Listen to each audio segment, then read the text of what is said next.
Here's just a quick video to show how I do tapping on my lathe.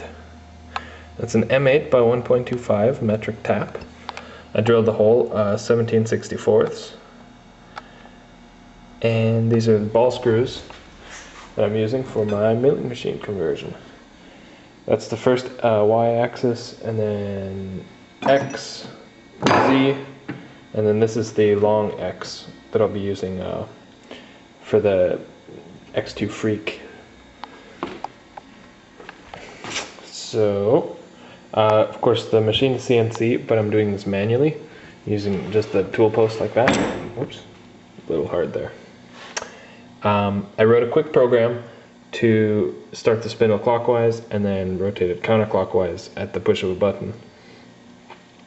Because normally there's a switch here that goes forward, reverse, and that makes it really easy on the manual lathe. You just go forward, let the tap feed in, stop it, let it stop, reverse, tap feeds out. A little bit of coolant, and you do that a couple passes to get the chips out. So, let me mount this camera on my handy new camera mount. I threw together in about 10 seconds.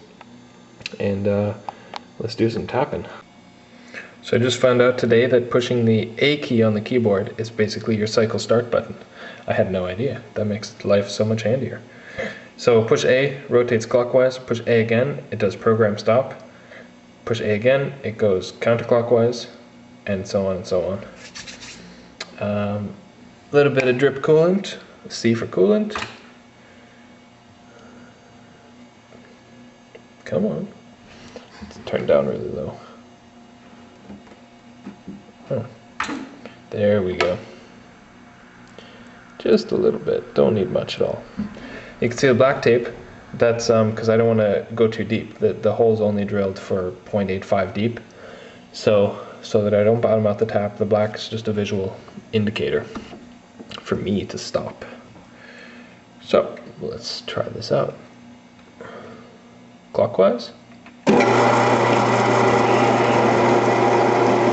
Stop. Counterclockwise. And again. A little bit more coolant, maybe, just to shave those chips off.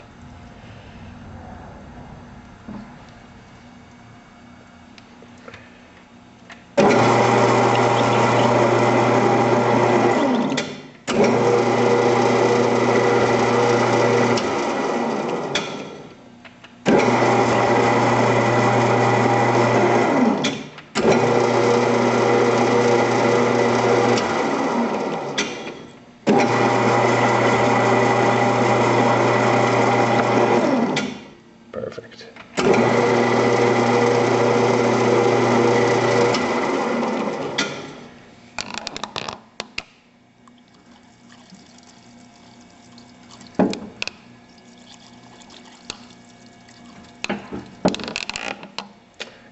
And that's how you tap a hole. Perfect.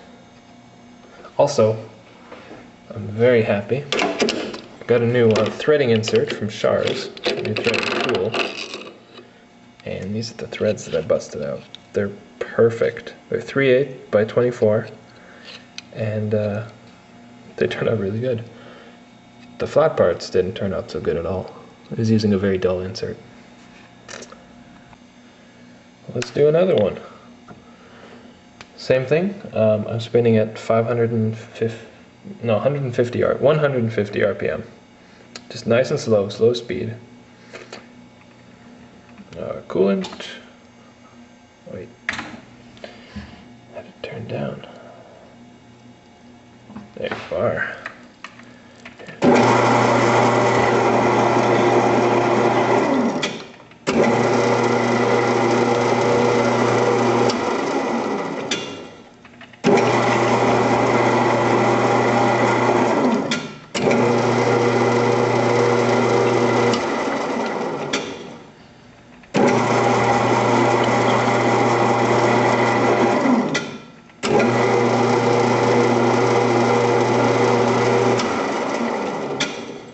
I had to turn off my spindle delays. Like normally it can, after starting the spindle, it'll delay any movement of the axis is for whatever seconds, 5 seconds, to make sure that the spindle has enough time to get